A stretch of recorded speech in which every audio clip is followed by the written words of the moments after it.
There are many truly outstanding Crusader Kings 3 mods out there. Some make your game prettier, while others add functionality or sometimes even transport you into a wholly different world. The modding community for CK3 is utterly insane, but there's one mod and one modder that push the limits of what is possible. I'm talking about a mod that you may have ignored for various reasons but should ignore no longer. I'm OneProperVarian, and today I would like to tell you about Way of Kings. Now, for those of you who have read the books by Brandon Sanderson or want to read them, be warned, the mod is full of spoilers and you will not be spared in this video either, mostly because I haven't read the books, so I can't even tell when something is a huge spoiler and when it isn't. And that's the thing. I know that many out there are in the same position as me. You most likely haven't even heard of Brandon Sanderson before you saw this mod. So why the hell would any of us play a mod set in a universe that is around 100 books deep and we've never even heard of? This exact issue is a huge factor for mods set in established franchises. Some have it easier, some have it harder. Elder Kings, Game of Thrones, Lord of the Rings, The Princess of Darkness, and Way of Kings. They all struggle with getting people to play that have never even heard of their franchises. Different mods have different answers for this question, but Way of Kings has the most insane one. There simply is no way around playing this mod because it does things that nobody else could even dream of. It will show you new mechanics and systems, yes, even completely insane stuff that you've never thought possible, and then you will realize that you always wanted it. But you know what, let's quickly roll this up from the start to understand the context. Way of Kings is a mod for CK3 and is created mainly by a user called Tobson, who is also known as the bane of CK3 developers because all he does is implement insanity. He was also behind the Tetris mod and behind getting Doom to run within CK3. The mod Way of Kings is set in a world in which there is a large kingdom full of men that aren't allowed to read, and those illiterate men are currently attempting to destroy a nation of red demon golems that can change their body like Transformers and had the human king assassinated. But enough of the trivial details of this world carefully crafted by Brandon Sanderson, and let's get right into the insane game mechanics that come with it. As we make our way through them, you will also notice that it is not just a random assortment of crazy mechanics, they somehow all work together.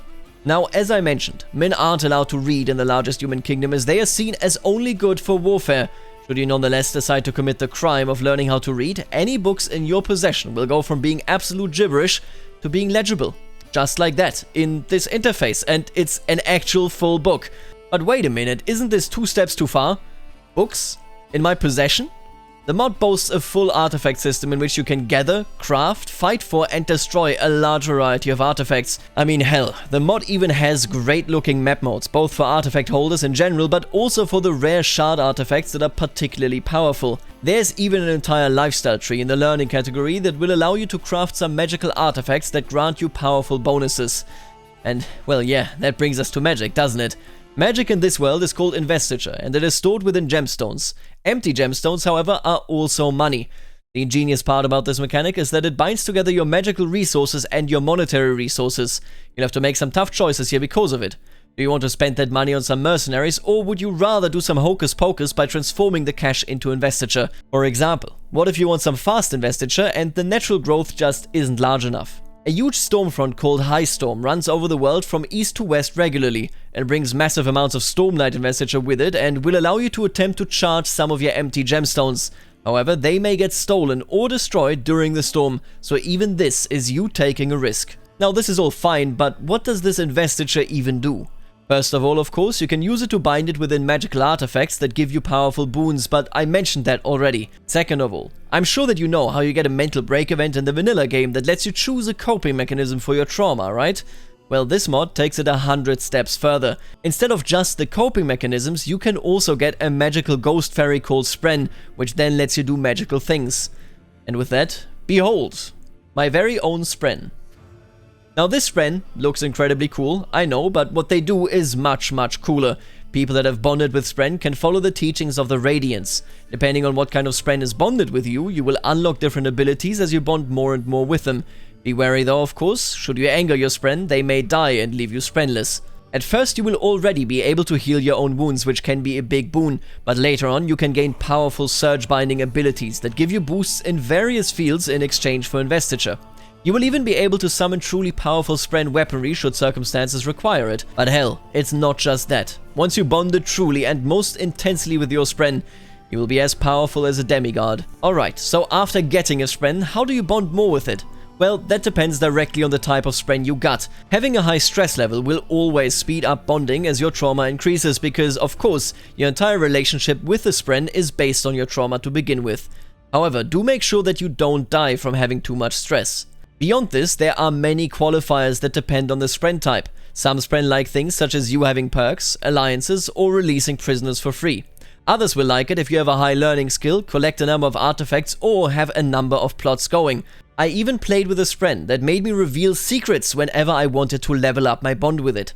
Both of these mechanics, artifacts and Spren-based magic, are quite insane. Rarely, if ever, will you see such interconnected features in a mod. However, they are merely the tip of the iceberg. Let's talk about the biggest of features. After that, I'll be giving you a quick rundown of some of the general features that otherwise exist. It's not a conclusive list, and if I did a conclusive list and tried to explain all of the mechanics in greater details, this video would be 1, 2, maybe 3 hours long.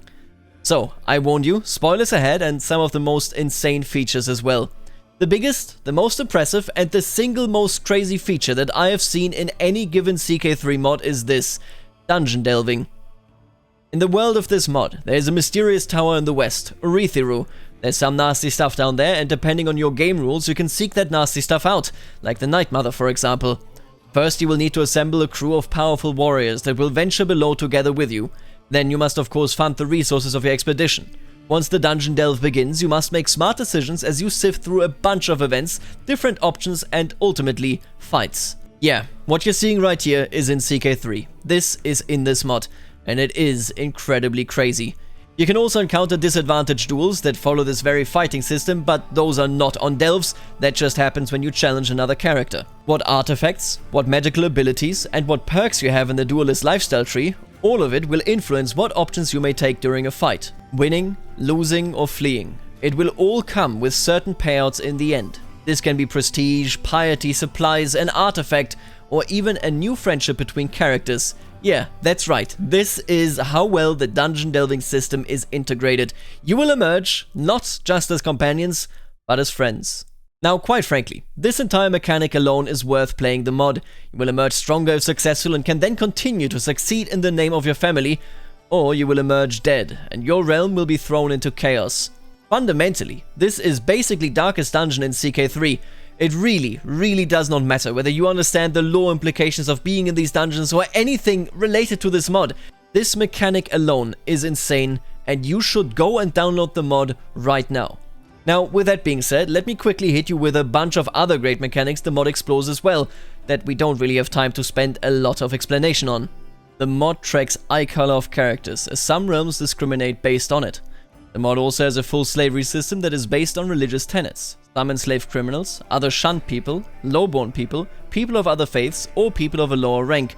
Yet again, others demand full emancipation of slaves and are on a crusade to free those in shackles. Some religions even believe it to be criminal for women to show their left hand, while others allow only men or women to be able to read. Additionally, and this is wild, some religions demand that every marriage people enter into is consensual, making it so that this mod has a courtship system. This means that you can tell unmarried folks, such as your children, to try and court other characters in an attempt to win their hearts and end up married. With the way this courtship system works, it is rather beneficial to send your children to the courts of rulers you would like alliances with to see whether they can form positive relationships with the children of that ruler.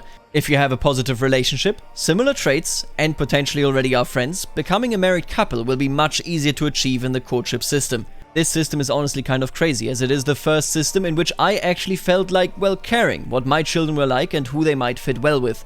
You can also see that Castok's outstanding fishing mod is integrated, and if you catch all of the fish, you will be catching hooks on other characters afterwards should you keep fishing. And here we have the listeners, the transforming race that I mentioned earlier.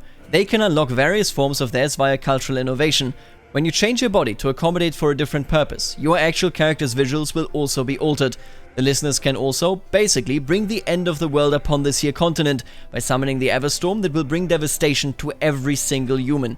Listen, I haven't actually read the books either, as I said, so I don't really know, but what I do know, I think, is that these shards are pieces of the Creator God, and more importantly, you can get big wins in the mod, which is pretty cool, because usually mods don't feature this.